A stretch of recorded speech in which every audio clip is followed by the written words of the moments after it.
안녕하세요. 사연 읽어주는 남녀입니다. 오늘 도와주셔서 감사드리며 그럼 오늘의 사연 읽어보겠습니다. 저를 주변 사람들이 설명할 때 항상 빠지지 않는 말이 있어요. 그건 바로 완전한 효율주의라고 말입니다. 딱히 좋은 말뜻은 아니라 부정은 하지만 어느 정도 맞는 말이긴 해요. 저는 관습 혹은 허례허식처럼 실속은 없는데 겉만 번지르르한 것을 극도로 혐오하는 사람이기 때문입니다. 그 대표적인 예시가 바로 결혼식과 제사라고 생각하고요. 특히나 결혼식에 관해 사람들은 늘 그래도 한 번뿐인 결혼식인데 라고 말하면서 엄청난 비용을 투자하곤 합니다. 문제는 이 한 번뿐인 결혼식을 누구나 하고 있으며 한 번만 하지 않는 경우도 많다는 거예요. 거기다가 하는 사람은 한 번이지만 가는 사람은 그게 아니죠. 결혼 당사자의 경우는 자신의 결혼식을 위해서 많은 준비를 하겠지만 그곳에 초대되어 가는 사람의 입장만 두고 보면 모든 결혼식은 다 거기서 거깁니다. 사실 결혼식 자체는 어디서 하느냐만 달라질 뿐이지 전체적으로 평준화되어 있어요. 대부분의 결혼식을 생각하면 떠오르는 그 이미지 그대로 붙여넣기를 한 모양이니까 말이죠. 번쩍이는 드레스와 화려한 조명, 주례 혹은 서약서, 사진 촬영까지 지루하기 짝이 없는 똑같은 광경입니다. 그럼에도 불구하고 그곳에 가는 이유는 사람들과의 관계 유지를 위해서 혹은 언제 있을지 모를 자신의 결혼식을 위해서라고 할 수 있어요. 물론 당사자나 가족들 일부의 진짜 친한 지인들을 제외하고 말입니다. 제가 이런 부분에 대해 확신하는 건 결혼식에 초대되어 간 사람들의 표정을 관찰해보면 답이 나와요. 온전히 쉬고 싶은 주말을 반납해서 옷을 차려입은 사람들은 금방이라도 하품이 쏟아질 것 같은 표정을 하고 있습니다. 그리고 축의금을 줄 때도 관계에 따라서 5만 원을 넣을지 10만 원을 넣을지 고민하고요. 만약에 이름을 적지 않기로 모두가 합의를 했다면 대부분의 사람들은 최소한의 금액만 넣을 거라고 저는 확신합니다. 아니 어쩌면 아예 오지 않을 가능성도 있을 것 같네요. 이게 제가 생각하는 결혼식이란 겁니다. 결국은 그들만의 행사이고 축제인데 반 이상은 정식상 반강제적인 참여를 한다고 말이죠. 오죽하면 평소 연락을 하지 않던 동창이 갑자기 연락을 하면 보험이나 결혼 둘 중에 하나라는 말이 있을까요? 뷔페 음식에 대해서 투덜거리고 신랑 신부를 보면서 헐뜯고 비루함을 호소하면서 꾸역꾸역 결혼식에 참여한 많은 사람들을 보면서 저는 결혼식에 대한 로망이 완전히 사라지고 말았어요. 돈이 문제가 아닙니다. 굳이 초대하지 않아도 될 사람들을 불러보아서 인기도 평가 따위를 하고 그런 쓸데없는 곳에 뿌린 자신의 돈을 다시 거둘 필요성이 없다고 생각하는 거예요.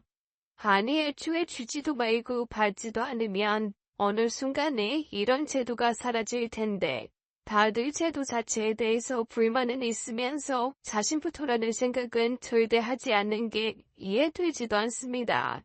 그래서 저는 늘 생각했어요. 내 인생의 결혼식은 절대로 없다고 말입니다. 그렇다고 제가 친구들 결혼식까지 가지 않은 건 아니에요. 아주 친한 관계에 있어서 그들을 진심으로 축하해 줄 수 있을 때는 참석했고 과할 정도로 축의금도 넣어줬습니다. 이게 바로 형식과 진심의 차이라고 생각했고요. 헌데 제 이런 부분은 막상 제 결혼에 있어서는 많이 부딪히는 부분이었습니다. 결혼식이 없는 결혼을 하려는 사람이 생각보다 많이 없었거든요. 그래서인지 제가 누군가를 진지하게 만나는 것 자체가 힘들었던 것 같습니다. 나이를 한 살씩 더 먹을수록 제 가치관이 뭔가 채무됐나 하는 생각이 들었고요.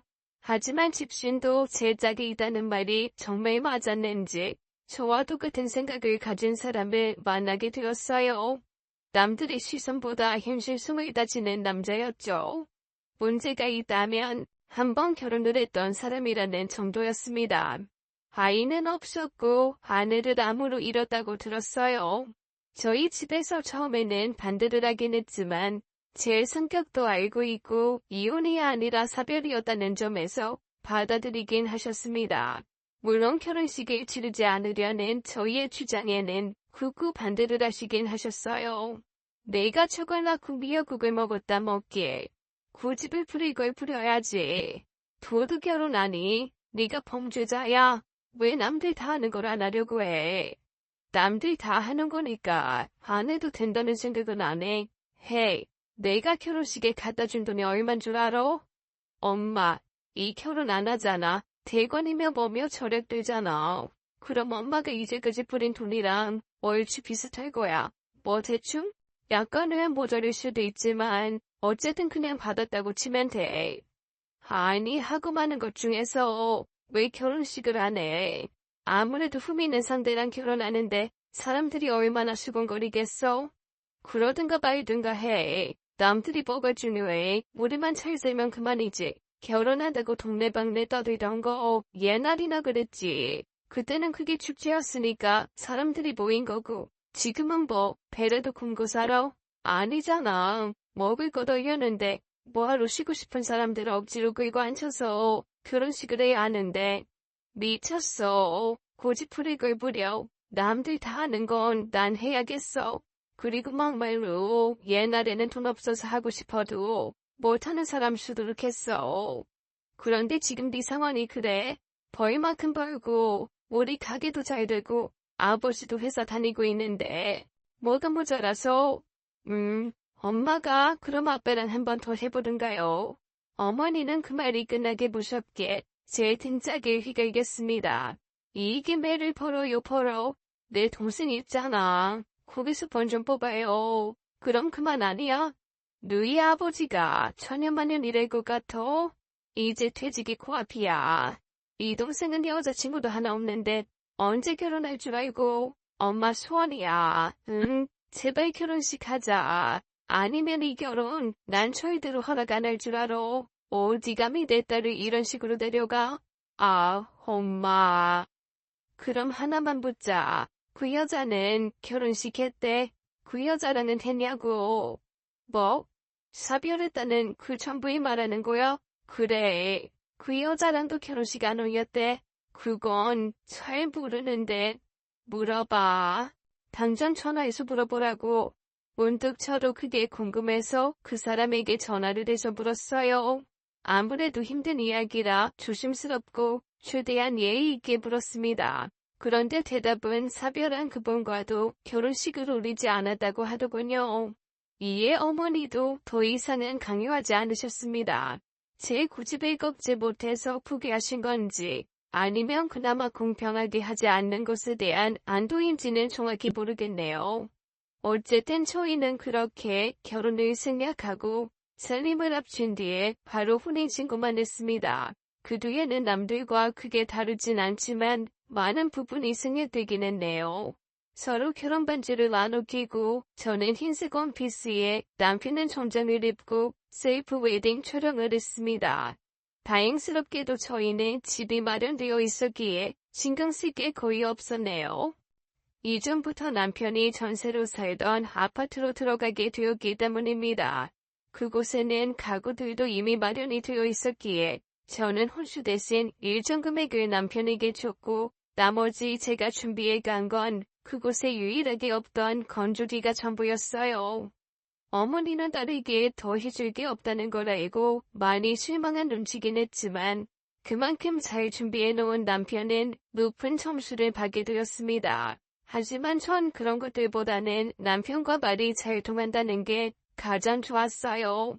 저와 판에 박은 것처럼 똑같은 생각을 하고 있었기 때문에 부딪히는 부분이 하나도 없었습니다. 이를테면 장 보는 것만 해도 그랬어요. 알모 필요한 거 있으면 저거 쏟아줘. 장 보러 나갈 테니까. 같이 가야 하나? 햄버처럼 주말인데 굳이 같이 움직이는 거 비효율적인 것 같아. 진짜? 진짜 그럼 난 쉬어도 되는 거야?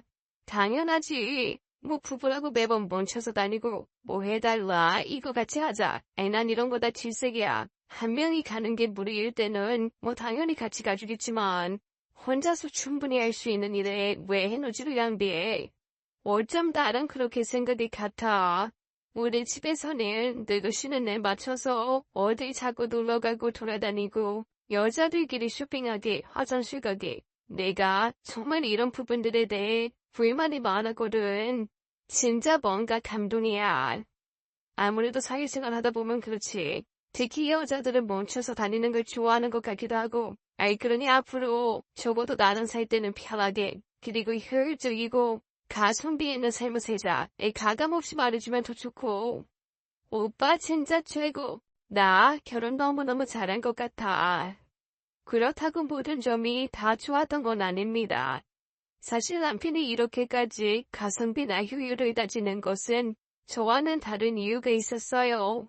그때 당시 결혼할 때부터 고리는 부분 중에 하나였던 게 바로 남편의 월급이 좀 많이 적다는 거였습니다. 평균 30대 후반의 남성의 월급은 아무래도 여성에 비해서도 꽤 많은 편이라고 들었어요. 일반화하기에는 껄끄러운 부분이긴 한데 제 주변에서 가장 적게 버는 사람도 세후 280 정도입니다. 그런데 남편의 월급은 200만 원도 채 되지 않았거든요. 야근이나 이런 수당이 합쳐지면 200은 야간 웃도는 수준이랄까. 그래서 제가 더 많은 부분을 부담하는 건 사실이었습니다. 현실적인 것, 효율적인 걸 따지기 좋아하는 제가 이런 주문을 받아들인 건 남편은 자신의 정확한 위치를 알고 있다는 거였네요. 확실히 남편은 다른 남자들과는 상당 부분 다른 면이 있었다는 겁니다. 그건 결혼 초부터 알고 있었고요. 한 번은 여행을 갔는데 그곳에 있는 내내 제 손에 물 한 방울 묻히지 않으려고 했죠. 부엌에서 계속 뭘 그렇게 하는 거야. 이거 정리하고 과일 깎아줄 테니까 저기 앉아서 기다려. 에이, 이제까지 요리도 다 하고 정리도 자기가 했잖아. 이건 내가 치울게. 과일도 내가 깎아줄 테니까. 제가 소매를 걷자 남편이 제 손을 한 손으로 꼭 잡고는 소매를 내리더군요. 이걸 뭐라고 말해야 할까? 왜? 내가 못할까봐? 아니, 절대 그런 건 아닌데. 오해하지 말고 들어. 이건 내가 해야 할 일 같아. 앞으로 결혼을 해도. 뭐? 그런 게 어디 있어. 결혼하면 같이 해야지. 애초에 서로 뭘 할지 정하는 게 대부분인데. 생각해봐. 내 월급이 자기에 비해서 좀 적잖아. 그래서 나름의 이 집 준비를 착실하게 주말마다 하고 있는 처지고. 뭐 그렇긴 하지. 혹시 월급 적다고 이걸 하겠다는 거야? 뭐. 그래도 그건 너무 불공평하잖아. 심지어 결혼 후까지 남편은 제 물음에 부드럽게 미소를 지어 보였습니다. 우리 둘이 왜 잘 맞는지 알아? 공평함을 따지지 않기 때문이야. 애초에 여자랑 남자랑은 체력부터가 달라. 나이가 네가 더 많아도. 더구나 당신의 1시간과 내 1시간은 달라. 그러니까 적어도 이런 잡다한 일은 내가 하는 게 효율적이라고 생각해. 그 시간 동안 자기는 온전히 쉬면 일의 능률도 더 올라가겠지. 그게 효율적이고. 하지만 일하는 건 어쨌든 똑같은데. 지금 회사 근무만 봐도 그래. 당신이 돈을 더 버는 대신 야근도 자고 거기에 출장도 가잖아. 근데 나는 월급은 적지만 개같이 퇴근하고 그럼 당연히 일하는 건 똑같을 수 없지. 내가 더 시간이 많을 거고 여기서 공평함을 찾는 건 너무 비효율적이고 이기적인 거라고 생각해. 이처럼 그 사람은 자신의 위치를 정확히 이해하고 인정할 줄 아는 사람이었습니다. 더구나 집안일 전반에 자신이 맡은 것뿐만이 아니라 적은 돈으로 최대의 효율을 낼 줄 알았어요. 그래서 전세금을 갚고 조금까지 쌓아 올리면서 그게 부족한 걸 느끼지 못했습니다. 한 번쯤은 귀찮으면 배달을 시켜 먹을 법한데 남편은 그것마저도 자신의 움직임으로써 최소의 생활비를 지출하려고 했었어요. 그러니 결혼 후에 남편의 적은 월급에 불만이 생긴 적은 단 한 번도 없었죠. 근데 그것뿐만이 아니었어요. 앞서 이야기한 것처럼 남편은 이직도 착실하게 준비하고 있었습니다. 평일에도 제 저녁을 차려주고 난 뒤에 공부를 하겠다면서 독서실을 나갔고 주말에는 아침 일찍 독서실이나 도서관 카페 같은 곳에서 자격증 취득을 위해 애썼어요. 그 사람을 보면 가만히 제자리에 있는 제 자신이 부끄럽게 느껴질 정도였습니다. 무엇보다 앞으로의 미래가 더 밝아서 희망을 품게 하는 그런 사람이었고요. 너무나 평화롭고 완전하게 안정적일 것 같은 저희의 결혼 생활에 문제가 생기기 시작한 건 결혼 후 한 달이 채 지나지 않았을 때였습니다. 확실히 기억나는 건 그때 집에 남편이 없었던 때였으니 아마도 주말이었던 것 같네요. 미리 설명하자면 저희 집의 구조는 큰 방 하나와 작은 방 2개, 화장실이 따로 있는 구축 빌라였습니다. 방 3개라고 하면 요즘에는 우아하고 멋진 아파트의 구조를 생각하지만 구축은 그렇지가 않아요. 뭔가 방이 많긴 한데 그저 방 개수를 늘리려고 억지로 끼워놓은 것 같은 그런 방이었다면 상상이 되시죠? 특히나 작은 방엔 책상 하나로도 절반이 찰 정도로 굉장히 작은 크기였어요. 그래서 방 하나씩 서로가 맡아서 옷방이나 서재로 꾸미기로 했었죠. 남편은 행거를 놓고 대충 옷방으로 쓰고 있었고 저도 그러려고 하다가 서재로 만들었어요. 왜냐하면 저는 옷도 보통 사람보다 없는 편에 속했기 때문입니다. 심지어 신발도 구두 하나, 운동화 하나, 슬리퍼 하나가 전부일 정도니 옷도 비슷한 수준이었어요. 아끼는 건 아니고 굳이 누릴 필요성을 느끼지 못했다고 해야 정확합니다. 어쨌든 제가 그 방을 서재로 만들면서 기존에 남편이 가지고 있던 서랍이라든가 책장을 그대로 넣었는데 그 중에 하나가 바로 흔들 의자였어요. 밤새게 가까운 짙은 나무색 흔들 의자는 누가 봐도 고풍스러워 보였습니다. 그래서 저는 그 밑에 둥근 모양의 러그를 하나 깔고 의자를 올렸어요. 뭔가 약간 비어 보이는 느낌이 났는데 마침 남편이 그것과 꼭 한 세트처럼 보이는 테이블까지 앞에 놔주었습니다. 아무래도 그 방에 들어가면 책을 읽어야 할 것 같아서 자주는 가진 않았어요. 하지만 주말에 가끔 그곳에서 책을 읽거나 커피를 마시거나 하면서 남편을 기다리곤 했습니다. 그리고 그날도 그랬던 것 같아요. 늦은 점심을 챙겨 먹고 책을 읽다가 저는 그 자리에서 저도 모르게 스르르 잠들고 말았습니다. 그리고 다시 눈을 떴을 때는 굉장히 늦은 저녁이었어요. 그 방이 복도 쪽으로 연결되어 있어서 불을 켜지 않아도 어느 정도의 빛이 들어왔는데 어느새 주변이 까맣게 보일 정도였으니까 말입니다. 저는 약간 놀라서 일어났고 불을 켜려고 휴대폰 위치를 더듬었어요. 그런데 도통 보이지 않아서 허공으로 양손을 뻗어 조심스럽게 스위치로 다가섰습니다.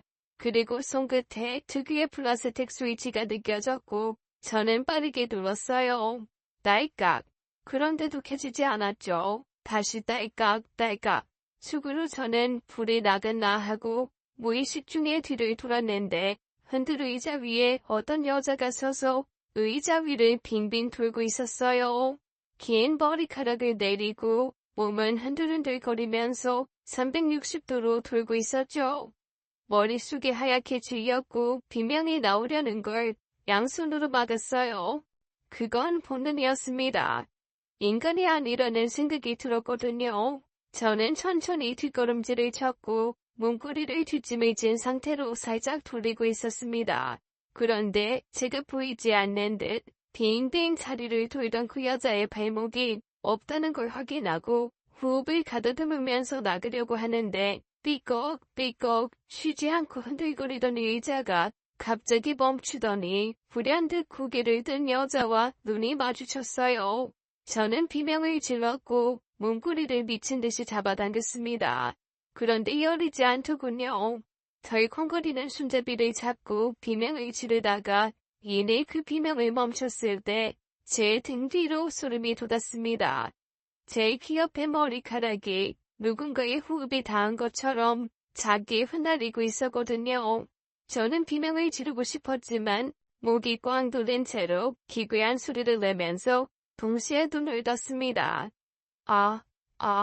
모든 게 꿈이라는 걸 알아차리는데 3초. 그리고 저는 너무 소름이 끼쳐서 그 방을 미친 듯이 빠르게 나왔어요. 심장은 쿵쿵 뛰고 식은땀은 등 뒤를 모두 적셨죠. 현실이 아니라 단순한 꿈이고 만들어낸 상상이라고 그렇게 생각을 해봤지만 그 뒤로 그 방에 들어가는 게 꺼려지더군요. 한참이 흐른 뒤에 친구에게 그날의 꿈에 관한 이야기를 해줬습니다. 아, 나 그런 이야기 들으면 머리 못 감는단 말이야.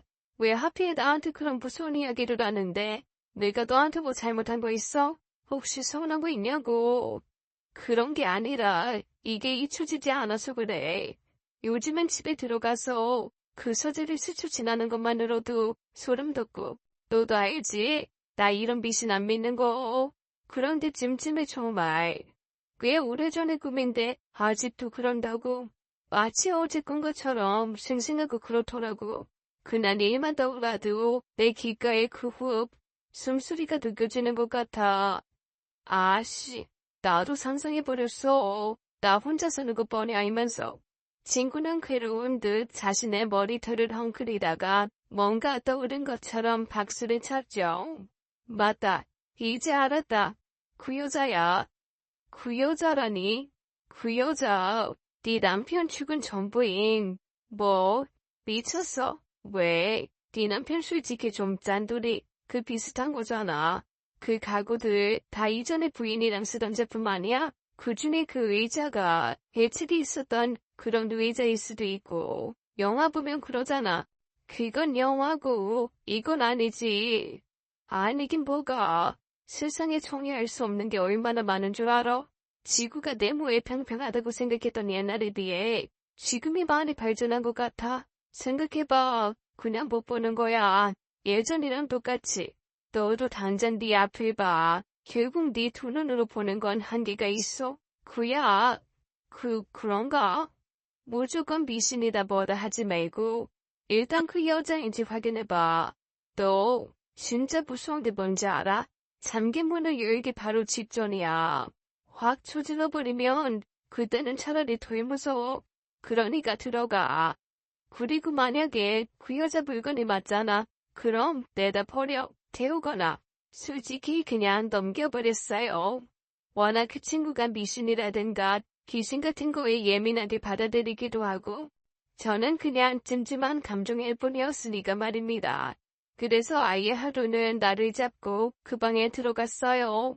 제가 들어가지 않은 사이 쌓인 먼지를 털고 청소를 하고 환기를 시켰죠. 그런데 그 순간 친구의 말이 떠오르더라고요. 확 저지르면 덜 무섭다는 그 이야기 말입니다. 그래서 저는 그 의자에 앉았고 잠이 들려고 노력했어요. 괜히 단순한 꿈 때문에 멀쩡한 고급 의자를 버리는 게 아깝기도 했기 때문입니다. 그런데 아무래도 긴장을 했는지 쉽게 잠이 오지 않더라고요. 그래서 한 30분 그 정도가 흘러 일어나 방을 나왔고 문을 닫기 전에 흔들 의자를 다시 봤더니 아무것도 없었습니다. 속으로 별거 아니네 라고 생각하는 순간 제 앞머리에 흐릿한 숨결이 느껴졌고 몸에서 피가 쫙 빠지는 느낌이 나면서 저는 그대로 기절하고 말았어요. 진짜 무서우니까 비명조차 나오지 않았죠. 그리고 눈을 떴을 때 저는 방문 바로 앞에 온몸을 웅크리고 있었어요. 정말 팔짝 하듯 일어나 저는 현관문을 열고 밖으로 뛰어나갔습니다. 그때가 겨울이었는데도 짝짝이 슬리퍼를 신고 겉옷도 입지 않은 채 떨면서 남편이 오길 기다렸네요. 그 시간 내내 제 머리는 하나밖에 떠오르지 않았습니다. 이번에는 꿈이 아니야. 꿈이 아니야. 남편이 돌아와서 제가 그간의 일을 다 설명했고 남편은 어이가 없다는 듯 웃기만 했어요. 이해는 합니다. 당연히 저라도 그랬을 테니까 말입니다. 친구의 이야기를 들었을 때 저의 반응도 크게 다르지 않았으니 원망은 하지 않았어요.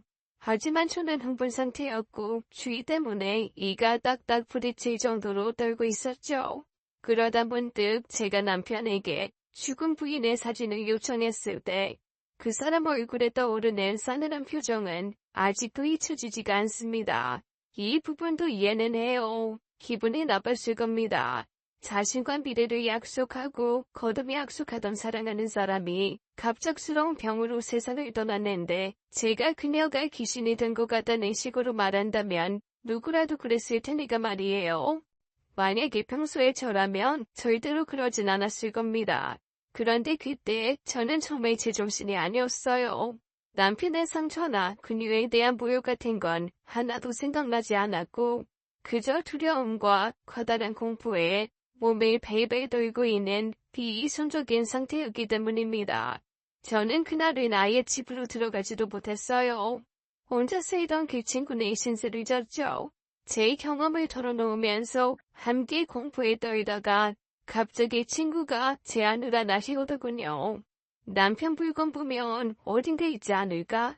너희 집에 창고 없어?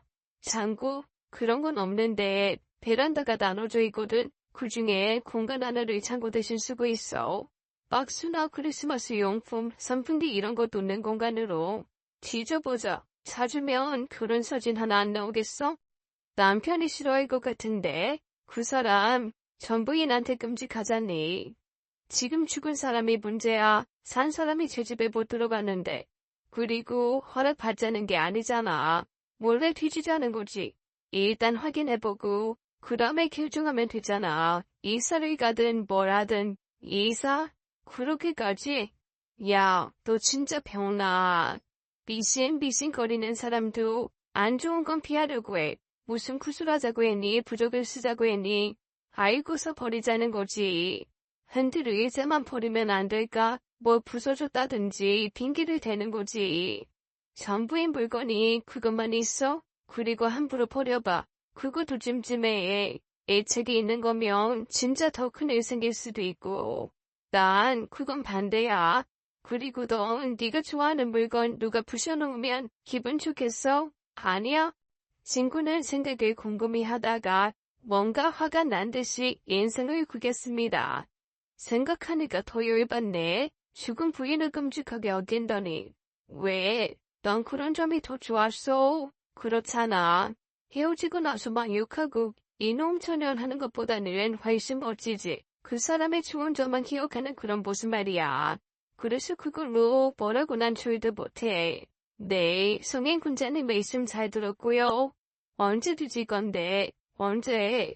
친구의 고집도 고집이었지만 저도 사실 궁금증을 참을 수 없었어요. 그래서 회사를 하루 쉬고 남편이 출근한 틈을 타서 친구와 집으로 몰래 들어갔습니다. 굳이 그럴 필요가 없는데 몰래 하는 짓이라 그런지 저희 둘 다 숨소리마저 줄인 채 들어갔어요. 친구는 제가 말한 흔들의자 방에 들어가려다가 무서웠는지 제 뒤만 졸졸 따라다녔습니다. 그리고 서랍과 장롱 안에 뒤지기 시작했어요. 하지만 거기에는 아무것도 없었습니다. 결국 창고에 있는 박스를 털기로 했죠. 그런데 친구가 갑자기 그 공간을 여러 각도에서 휴대폰 카메라로 찍더군요. 귀신 찍는 거야? 미쳤어? 무섭게 왜 그런 소리를 해? 그대로 복구해 놓으려고 그러는 거잖아. 오, 너 진짜 천재 같다. 봐봐, 박스가 쌓여있는 규칙이 있어. 이런 사람은 누가 본 흔적도 다 알아챌 거고. 일단 가장 밑에 있는 이 박스랑 맨 뒤에 있는 첫 박스 두 개 먼저. 왜? 그냥 위에서부터 차례대로 그러면 안 돼? 사람이 무의식이라는 게 있어. 가장 맨 아래 구석진 곳에 숨긴다고. 그리고 아까 서랍 뒤지는 것도 그렇게 하면 안 된다고. 맨 아래부터 위로 올라와야지. 서랍장도 순서가 있어? 이건 생활 팁 아니 어쨌든 팁인데. 서랍장을 보통 위에서 아래로 내려가면서 열면 계속 위에 있는 서랍을 닫아야 돼. 근데 아래서부터 열면서 올라가면 닫지 않고 뒤질 수 있지. 그래서 도둑들이 그렇게 열어서 뒤지잖아. 무엇보다 아래에 좀 더 중요한 물건을 두는 것도 그 이유 중에 하나고 말이야. 너 혹시 도둑? 헛소리 하지 말고 뒤져, 얼른. 결국 친구의 놀라운 추리력은 맞아떨어졌습니다. 가장 맨 뒤에 맨 아래에 있는 박스에서 전부인의 물건으로 추정되는 것들이 다수 발견되었거든요. 주고받은 편지며 말린 꽃, 그리고 작은 귀여운 물건, 연애 시절로 추정되는 사진도 있었습니다. 그리고 그 가장 밑에는 제가 충격을 받을 정도의 사진도 함께 있었어요. 다름 아닌 결혼식 사진이었습니다. 이전에도 결혼식을 하지 않았다고 말했던 남편의 말과는 달리 그 안에는 청첩장까지 있었거든요. 머리가 띵하긴 했지만 그 부분은 그냥 넘어갔죠. 일단 그 여자의 얼굴을 확인해야 했으니까요. 친구는 2번 마주친 귀신의 얼굴을 기억하는 제가 더 무섭고 소름 끼친다고 했지만 아무리 비교해봐도 그 여자와 흔들의자 귀신은 전혀 다른 얼굴이었습니다. 흔들의자 귀신은 눈이 좀 작았어. 그리고 코는 좀 높고 이마가 좀 높은 편인지 눈썹 아래로 그림자도 있고. 근데 이 여자는 봐봐. 눈이 일단 크고 눈 밑살이 발달했잖아. 헤이, 너는 왜 그렇게 자세하게 묘사를 하는 건데? 나도 가위 눌려. 너 때문에 네가 선성형만 발달을 해서. 근데 그 여자가 아니면 누구야? 너 결혼했던 건 아니겠지? 됐어. 그 여자 아니면 아닌가 보지. 생각해보면 저는 굉장히 단순한 사람이었던 것 같아요. 그 귀신이 남편과 사별한 그분이 아니라는 것만으로도 굉장히 안심했기 때문입니다. 제가 고민을 하고 방을 몰래 뒤지기까지 한 건 두려움이나 공포로 인한 찜찜함도 있었지만 전부인에 대한 죄책감, 그 비슷한 게 있었기 때문이었거든요. 다행히 그 흔들의자에서 잠들거나 하지 않으면 별일이 없었기에 시간이 흐르면서 그 기억은 서서히 흐려지고 있었습니다. 그렇게 결혼 1년이 조금 지난 어느 날이었어요. 여느 날과 다를 것이 없어서 뚜렷하게 기억나는 일도 없었던 날이었죠. 저는 그날 어스름이 내리는 저녁 퇴근길에 죽은 남편의 아내 귀신을 똑똑히 목격하게 되었어요. 그리고 다시 깨어났을 때는 병원이었고 제 곁에는 남편이 있었습니다. 정신이 들어? 이게 대체 무슨 일이야? 갑자기 쓰러졌다는데. 그 여자를 봤어. 갑자기 무슨 소리야? 그 여자라니. 흔들의자 귀신 말하는 거야. 아니, 당신 죽은 와이프를 봤다고 내가. 뭐?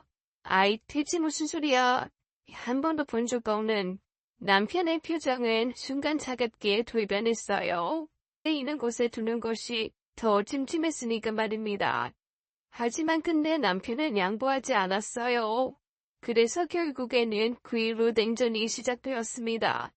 그렇게 퇴원 후부터 대화도 하지 않았고 집에도 일찍 들어오지 않더군요. 그래서 저는 오랜 고민 끝에 그 흔들의자를 버렸습니다. 그런데 바로 그날 저녁에 남편은 딱지 붙여내놓은 그 의자를 다시 끌고 들어왔어요. 정말 소리란 소린 다 지르면서 싸웠습니다. 불태우거나 베이겠다는 저와 절대로 그럴 수 없다는 남편은 한치의 양보도 하지 않았어요. 대체 뭐가 문제야? 그냥 내가 이렇게 원하는데 들어주면 덧나? 자기야말로 효율이다 가성비다. 나한테는 그렇게 말해놓고 갑자기 어디서 귀신 타령을 하면서 그러네. 진짜 웃겨. 그러는 당신은 분 아끼려고 결혼식 싫다는 나랑 만난 거 아니야? 원래 가치관인 척 뻔뻔하게 말하더니 전부인이랑은 결혼식을 했네. 정말이지 억만정이 다 떨어졌어요. 싸우면서 그냥 이혼을 할까 싶을 정도였으니까요. 그런데 남편이 이때 저를 잡고 울면서 말했습니다. 그 사람이 아팠으니까 그래서 한 거야. 이미 결혼 전에 죽을 병 걸렸던 걸 알았어. 설마 네가 돈 아끼려고 안 했겠어? 결혼식 올리고 얼마 안 가서 죽은 그 사람과 나 2번은 겪기 싫었어. 나한테 결혼식은 그런 거였다고 알아. 미안. 난 몰랐어. 됐어. 당신이란 여자 정말 무섭다. 나 오늘 부모님 댁에 갈게. 무서우면 당신도 친구네를 가던 장모님 댁에 가든 해. 도저히 힘들어서 안 될 것 같아. 며칠만 시간을 가지면 좋겠어. 이해하지? 그래. 미안해. 이해하고. 미안해 정말. 진심으로 반성 정말 많이 했어요. 어쩌면 저는 저 스스로도 모르게 비효율을 외치던 남편이 앞서서 결혼을 했다는 게 싫었던 건 아닐까, 죽은 그 사람을 저보다 더 사랑하는 건 아닐까 하는 불안한 마음이 있었던 것 같았습니다. 그래서 그런 이상한 꿈을 꾸고 그 원인을 아내가 쓰던 물건이라고 치부해 버린 걸지도 몰라요. 실제로 남편이 없는 빈집에서는 별일이 없었고 그 일 뒤로는 제게 그 어떤 일도 일어나지 않았습니다. 남편이 없는 빈자리를 느끼니 그 사람이 얼마나 많은 걸 제게 해줬는지 알게 되기도 했네요. 그러다가 2주 정도 만에 남편의 마음이 풀렸는지 다시 집으로 온다는 전화를 받았습니다. 그 길로 뛰어나가서 마트에서 이것저것 장을 봤고요. 대충 장보기를 끝내고 계산을 하려다가 두부를 빠뜨려서 줄에서 이탈하려던 그때 저는 남편의 죽은 부인을 다시 마주하게 되었습니다. 눈알이 튀어나오는 것 같은 공포를 두르고 계산을 끝냈는데 죽은 그 여자가 계산대에 물품을 내려놨고 아주머니는 바코드를 찍고 계셨어요. 나만 보이는 게 아니라면 귀신이 아니라 그냥 닮은 사람인가? 하는 생각이 들었습니다. 놀라기도 하고 당황스럽기도 해서 저는 그 자리에서 가만히 서 있기만 했어요. 아무래도 제 시선이나 표정이 이상했으니 그 여자도 저를 힐끔거리면서 쳐다봤습니다. 뭔가 미안하기도 하고 민망하기도 해서 돌아섰는데 그 여자가 제 소매를 탁 잡았죠. 저기요, 그때 그분 맞죠? 왜 신논현역 근처에 그분 문고 앞에서 쓰러졌던 그분 혹시 아니세요? 그게 저 맞아요. 거기서 쓰러진 거. 저 기억하시는 거죠? 계속 보시던데 그때 걱정 많이 했어요. 제가 구급차도 불렀거든요. 그 뒤로 몇 번 생각나고 하던데. 정말요? 저는 쓰러지고 나서는 기억이 안 나서요. 그래도 다행이네요. 별일 아닌 것 같아서. 그때 저랑 눈 마주치고 박수를 줘서 얼마나 놀랐는지 몰라요. 정말 감사합니다. 진짜 감사드려요. 보답을 해야 하는데 혹시 바쁜 게 아니라면 커피라도 한 잔 드실래요? 이상한 인연이긴 했지만 어쨌든 저는 예의를 갖췄습니다. 그리고 그 안에는 이 찜찜함을 풀고 싶은 묘한 궁금증도 있었고요. 혹시 쌍둥이인가 싶기도 했고 어쨌든 저는 일상적인 이야기, 고마움들을 이야기하다가 혹시 결혼을 했는지 물었습니다. 그런데 결혼을 하지 않았다고 하더군요. 그래서 저는 정말 그냥 닮은 사람이구나 하고 이해하고 넘어가려고 했죠. 헌데 벼랑간 그 여자가 제 손을 잡고는 제 반지를 유심히 보더군요. 이거 내 결혼 반지랑 똑같은 거네요. 이 디자인이. 그래요? 요즘은 다 만들어진 것 중에 고르니까요. 그게 아니라 제가 직접 디자인한 거거든요. 근데 아까 결혼 안 하셨다고. 모르는 사람이기도 하고 호적상으로는 안 한 걸로 되어 있어서요. 혹시 저는 뭐라고 말할까 고민을 하다가 결국 모든 걸 솔직하게 털어놨습니다. 그리고 제 남편의 사진을 보여주면서 이름을 말하고 아는 사람이냐고 물었어요. 여자는 한참을 한숨을 쉬고 와, 진짜? 헐. 연발했습니다. 그러더니 호흡을 가다듬고 본격적으로 이야기를 털어놨어요. 맞아요. 저 그 사람이랑 결혼한 거. 와, 진짜 어이가 없네. 그러니까 그놈이 저를 죽은 사람이라고 했다는 거죠. 네, 병으로 죽었다고. 쓰레기. 그놈 나랑 결혼했을 때도 그랬어요. 죽은 여자친구 사진을 지우기가 싫다고 그러더라고요. 죽은 사람이랑 경쟁해서 뭘 하겠나 싶었는데 글쎄 그 죽은 여자랑 통화 기록이 있더라고요. 그게 무슨 말이죠? 통화요? 그 인간은 주변 사람 죽이고 병들었다고 거짓말하고 매번 밖으로 놔두는 그런 인간이라고요. 바람둥이라고요. 아마 모르긴 몰라도 그쪽도 살아있진 않을걸요? 결혼식을 올리지 않았다고 했죠? 그럼 존재를 않을걸요? 충격적인 일이었습니다. 이야기는 그 여자와 결혼할 당시 결혼식 이야기부터 거슬러 올라갔어요. 결혼식 날 울고 있던 두 명의 여자 때문에 크게 싸움이 났다고 합니다. 그때는 그녀도 자신의 결혼식에 왜 그런 여자들이 왔는지 이해를 못했고 남편 역시도 자신을 짝사랑하는 것일 뿐이라고 못을 박았다고 해요. 그런데 주말마다 늘 죽은 여자친구 어머님을 뵈러 간다는 그런 핑계를 댔고 싸우면 외박을 하고 자잘한 싸움들이 많아지면서 결국 이혼을 결심했답니다. 그런데 웃긴 건 애초에 혼인신고조차 되어 있지 않았다는 거였다고 해요. 나중에 알게 된 사실은 남편에게 오래 만난 여자가 있는데 경제적인 능력이 되지 않아서 남편이 생활비까지 주고 있었다는 겁니다.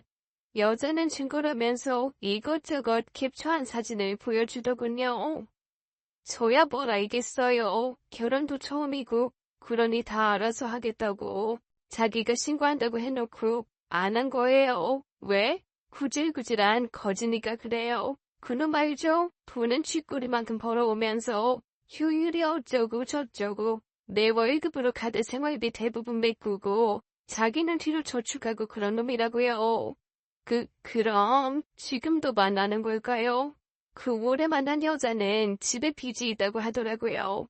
문자 보니까 그거 정리하면 결혼하자면서 그러던데 근데 꼴에 하나 더 있어.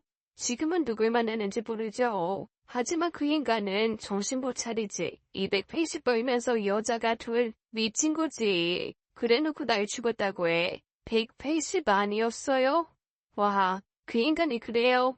저한텐 230. 근데 제가 이혼하고 그 인간 회사로 찾아가서 알아보니까 280이더라고요. 280. 이번에는 더 진화했나 봐요. 저랑 결혼하고 나서 불편하건 싹 다 바꾼 거 아닐까요? 결혼식도 안 해, 월급도 더 주려. 아, 주말에도 이직한다면서 나가요. 아침마다. 저도 주말에 거의 못 봤어요. 날 쉬게 해주고 싶다면서. 근데 내가 눈치가 좀 빨라요. 샴푸 냄새가 다르더라고요. 그 인간은 핑계댄다고 나무를 이어서 목욕탕에 갔다고. 웃기죠? 그 인간이 얼마나 짠돌이인데 목욕탕? 절대 안 가지. 혼수 문제로 돈 줬더니 죽은 사람 집에서 가구를 가져오는 놈한테 뭘 더 바래요? 그래서 나 그냥 싹 다 버리고 나왔어요. 머리는 멍했지만 이전보다 명확해졌습니다. 제 결혼이 잘못되었다는 것도 알았고요. 그래서 저는 염치 없지만 전초의 도움을 받아서 남편의 뒤를 밟았습니다. 그리고 그녀의 말이 모두 진실이었음을 알게 되었어요. 심지어 한 명이 더 늘어 3명이나 만나고 있다는 것도 알아냈습니다. 제게 시간을 가지자고 한 것도, 일부러 돈을 아낀 것도, 월급의 액수를 숙인 것까지 모든 것이 거짓이었어요. 어쩌면 그들 중 누군가도 그 사람과 결혼을 했다고 믿었을 수도 있겠구나 싶었습니다.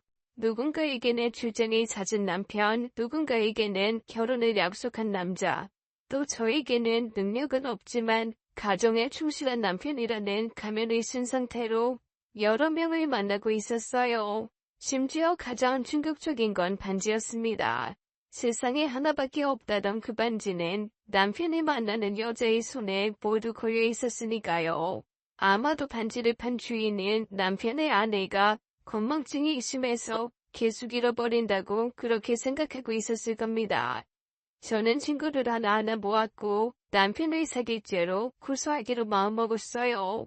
원래는 혼인빙자 간음죄로 넣으려고 했지만 상담을 통해 사기에 더 가깝고 간음이 목적이 아니라 생활비나 혼수비용 등의 편취 의사가 있었기 때문이었습니다.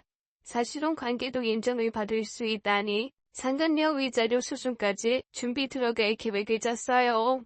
아직 상담과 진행 시기를 보고 있을 뿐 그게 뭐든 철저하게 부셔버릴 생각입니다. 물론 이건 끝이 아니에요. 준비 단계에 가깝죠. 전초와 제가 그 인간이 하도 괘씸해서 소심하지만 복수를 계획했습니다. 단순한 고소 절차, 이런 것은 나중에라도 얼마든 할 수 있고 그보다 앞서서 당장 눈앞에서 그 인간을 밟아주고 싶었으니까요. 일단 저는 아무것도 모르는 척하면서 남편을 풀어주었습니다. 그리고 남편의 동창 모임의 장소까지 알아내는 걸 성공했어요. 전초와도 저와도 연애를 하면서도 단 한 번도 소개를 시켜주지 않으려 했던 그 망할 친구들을 보러 갔습니다. 일단 제가 먼저 들어갔어요. 절 발견한 남편이 당황해서 저를 끌고 밖으로 나가려고 했죠. 그래서 저는 그 손을 뿌리치고 제가 이 인간의 아내다. 결혼식을 하지 않아서 이제야 뵙게 되었다며 뻔뻔하게 말했어요. 재수씨구나. 왜 말 안 했어? 이 축의금은 줄 텐데. 그러게, 이렇게 예쁜 분이랑 결혼을 해볼랬어? 뭐하러? 사별하고 나서 자랑할 건 아니잖아.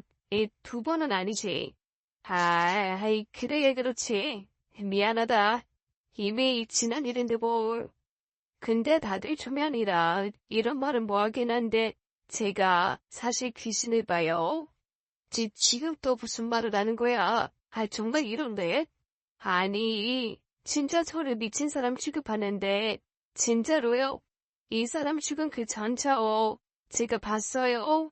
그리고 여기 이 자리에 데리고 왔어요. 자기가 너무 그리워했잖아. 이야, 또 정말 미쳤구나. 그때 천초가 등장했습니다. 하얗고 긴 원피스를 입고 남편과 찍었던 웨딩 사진을 들고 말이에요. 그것도 단체 사진이었죠. 뒤늦게 천초를 알아본 남편은 그 자리를 도망치듯 나가버렸고 친구들은 놀라서 그야말로 난리가 났어요. 근데 우습게도 그 자리에 남편과 교제 중이었던 여자가 있었는지 울기 시작했습니다. 3명이 아니라 4명이었던 거였네요. 빌어먹게 부지런한 자식이었죠. 몸이 하나로 가능했던 걸까 하면서 한편으로는 대단하다 싶었네요. 저와 천초는 똑같은 반지를 보여주면서 모여있던 남편의 동창들에게 상황을 설명했습니다. 2번은 이런 일이 없게 방지하는 거였죠. 그리고 또 하나 더, 그 흔들 의자를 그놈의 안방에 처박아 놨어요. 전초와 이야기를 하다가 죽은 사람 물건이라는 말을 들었을 때 물었는데 정말 믿기 힘들지만 저와 비슷한 경험을 했다는 걸 알게 됐기 때문입니다. 그런데 저는 흔들 의자였고 전처는 안방에 있는 장롱이었다고 해요. 그 장롱과 전정 틈 사이에서 긴 머리카락이 불쑥 나왔다가 들어갔다고 합니다. 그래서 그 인간을 추궁했더니 사람이 죽어나간 집에서 저렴하게 가져온 물건이라고 했다네요. 지금도 저는 그게 정말인지 믿어지지가 않습니다. 정말 친구의 말처럼 두 눈으로 볼 수 있는 게 한계가 있기 때문일까? 정말 존재하지만 그 한계치가 넘어서 보지 못하는 것뿐일까 하는 생각도 들어요. 생각해보니 그 귀신은 어쩌면 남편에게서 하루라도 빨리 벗어나라고 충고를 해준 건 아닐까 하는 느낌도 듭니다. 이 일로 저도 많은 걸 깨닫게 되었어요. 효율을 따지고 가성비를 따지고 그런 복잡한 계산 자체도 좋지 않다는 걸 말입니다. 때로는 비효율적이더라도 받아들일 건 받아들여야 한다는 것도 알게 되었고요. 아직은 전혀 생각이 없지만 혹시나 언젠가 결혼을 한다면 이번에는 어른들 말씀을 따르려고 합니다. 허례허식이라도 그만큼 잘 예쁘게 보내고 싶은 부모님의 마음이 있다는 걸, 그리고 이 사람이 내 사람입니다 하고 광고를 어느 정도는 해야 된다는 것도 알았네요. 혹시나 이상한 핑계를 만들어 주말에 밖으로 나가고 헐어 보이는 가구를 쓰겠다고 고집하고 월급이 적지만 성실한 사람인 척하는 사람을 만난다면 당장 도망가시길 바라는 마음에서 이곳에 글을 적습니다. 저는 이 글을 끝으로 고소장 접수하러 갈 생각이에요. 복수는 상대가 가장 원하지 않는 걸 해주는 거라고 봅니다. 그 인간은 당연히 돈일 테니 이번 기회에 끝장을 보려고 해요. 응원 많이 해주시고 끝으로 흔들의자 귀신에게 악몽 추가에 가위까지 잘 부탁한다고 전하고 싶습니다. 오늘 사연 어떠셨나요? 사연자분이 악몽을 꾸다는 머리가 쭈뼛을 만큼 무서웠는데 그 덕에 남편의 악행을 알게 되었네요. 이걸 고맙다고 해야 하는 건지 모르겠습니다. 오늘도 끝까지 함께 해주신 여러분 감사드리며 저희는 다음 사연으로 돌아올게요. 감사합니다.